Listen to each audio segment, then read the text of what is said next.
dispense with that and begin with this premise that this person is a human being that I know nothing about. I have no room to make any judgments, any assumptions. All I can go by is how effectively we interact with each other. And for us to have a relationship, we need to figure out what works for us, what helps us connect. Because too much of the time, it's a person's own agenda. You know, back to what I said before about people want normal. They want their normal. They want things to work like them. Well, then that's one-sided. That's a win-lose scenario. It's not a partnership. It's not a relationship. It's a dictatorship where one person calls all the shots. Right. So when it comes to communicating with somebody on the spectrum, you have to work harder because you're dealing with somebody whose nervous system does not organize in an efficient way. So it takes a great deal more patience, takes a lot of trial and learning.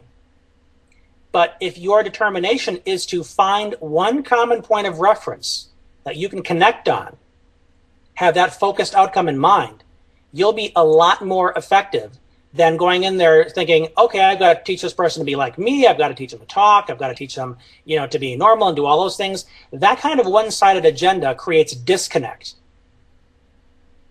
You stop seeing the person for who they are, and instead you start seeing who you decided they must be. So when you start with an open mind saying, I just need to learn who this person is. I need to learn where they're at. Where are they coming from? What do they want? And is that something I can support them in doing and creating? Wow, very cool. That's very cool. So here's what's coming up. What's coming up for me. So, and what I'm requesting that you connect us with is the family situation.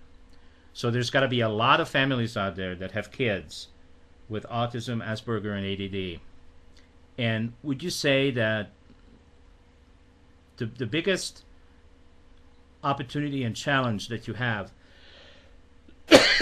excuse me, is to start with the family?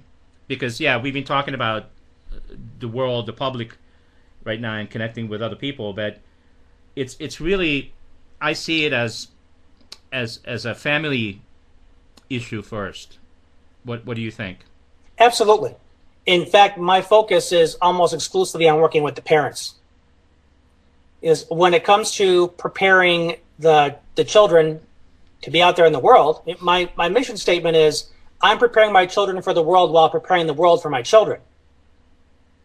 That it has to go both ways, because our kids have such difficulty relating, they cannot be expected to carry the burden by themselves of making it work. They need to have partnerships.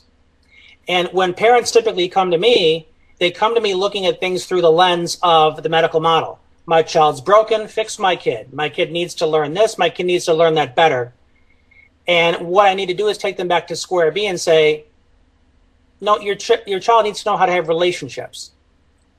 Your child needs to know how to connect with other people, starting with you.